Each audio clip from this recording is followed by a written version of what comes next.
Story number 2 in our countdown. Disorder at the border leading to chaos here all across the United States. And we're seeing it in full effect in New York City as protesters gave Congresswoman Alexandria Ocasio-Cortez and other Democrat lawmakers an earful during a visit to the Roosevelt Hotel, which was once famous for its luxury. It's now a migrant processing center. Take a look.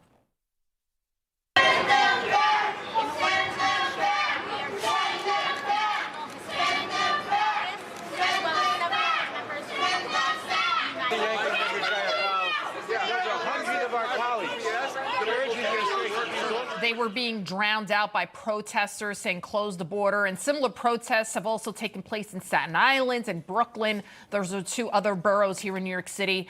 Joining us now to discuss, former acting Customs and Border Patrol Commissioner and Heritage Foundation visiting fellow Mark Morgan. Also with us, Staff Lieutenant for the Texas Highway Patrol South Texas Region, Lieutenant Christopher Olivarez. Mark, I want to start off with this story that just kind of happened last night in the Bronx, which is another borough of New York City. A 1-year-old baby is now dead. 3 other babies are fighting for their lives in the hospital after being exposed to fentanyl, because the NYPD says that fentanyl was also being manufactured in a rented room. Cops then found like nearly a kilo of fentanyl. We know fentanyl is pouring across the border. How many more people have to die at this point? Babies have to die before they realize this is now a national security crisis and the border must be closed?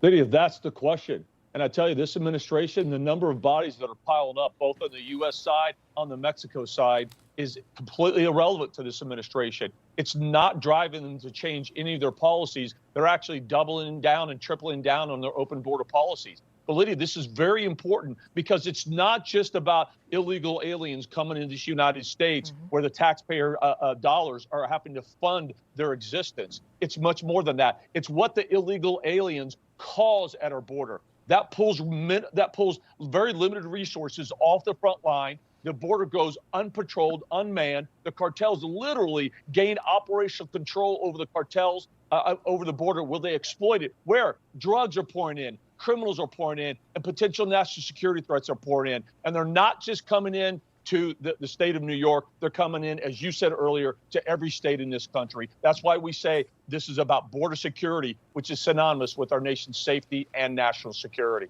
I've been saying this from the beginning. I guarantee you they're going to try to institute a migrant tax. I saw the New York Post. They actually put out an article that you have some socialist city council members, and I guarantee you they're going to push this through for us to fund their existence in perpetuity.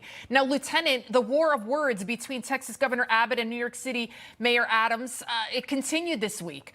You know, Adams is trying to blame Abbott. He refuses to specifically call out Joe Biden. Abbott responding to being called a madman by the New York City mayor, saying that the mayor couldn't last a week in Texas and that the migrant crisis in the Big Apple is nothing compared to what's going on in Texas. And of course, we've seen what's going on in other border towns. Lieutenant, what do you make of the Democrat leaders refusing to call out Joe Biden by name, Kamala Harris, and their reckless policies that are causing all of this? Well, they're trying to deflect this whole situation and trying to point the finger at Governor Abbott, which, if you look at the facts, and I've mentioned this so many times already, the state of Texas has only bused close to 13,000 illegal immigrants to New York. That's a small fraction of what they're dealing with. They need to point the blame at the root cause of this border crisis, and that is the federal government, who continues to incentivize and encourage illegal border crossings. That's why we continue to see the influx of illegal border crossings, not just in Texas, but also Arizona. And now it's also impacting these other states, these sanctuary cities. So they need to stop, deflecting and pointing the finger at Texas. They need to point the finger and point the blame at the root cause of the situation, and that is our own federal government that is causing the situation. You made an excellent point there, because you have the New York City mayor talking about all the migrants, because right now there's over 100,000 that they're taking care of. They're estimating it costs upwards of $8 million a day, $5 billion annually. But like you just pointed out, only about 13,000, 15,000 at most were bused here from Texas by Governor Abbott. Yeah.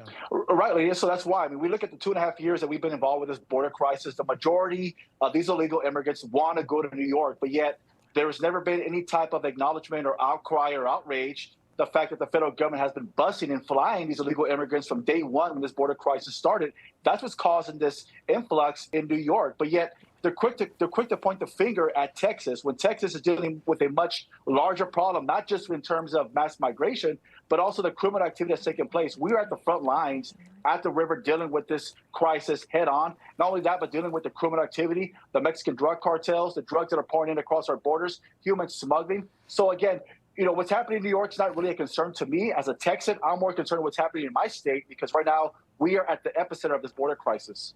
Now, Mark Morgan, according to a new report, Mexican drug cartels are paying Americans to smuggle weapons across the southern border. It's something federal officials have apparently known about for years, but have done nothing to stop it. And meanwhile, you've got New Mexico trying to basically take away the Second Amendment. You got California legislature. They're trying to do the same. I guarantee you other Democrat lawmakers, they're getting the same idea to ban all kind of weapons from all legal gun owners. What do you make of this report now? Cartels using Americans to smuggle weapons across the border.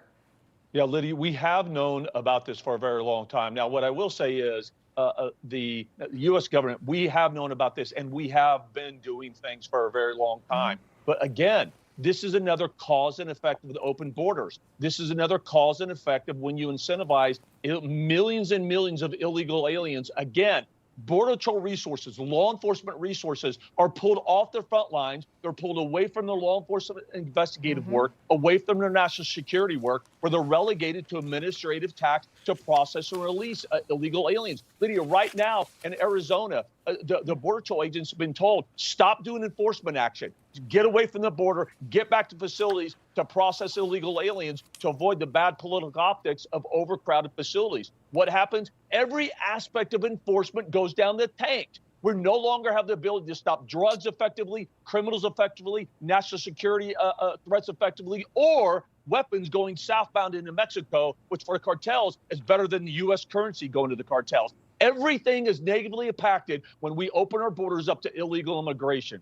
Absolutely. And for people, they need to understand that the majority of these illegal aliens are young men of military age. Great point. Mark Morgan, Lieutenant Christopher Olivarez, thank you, gentlemen, for joining us. Thank you.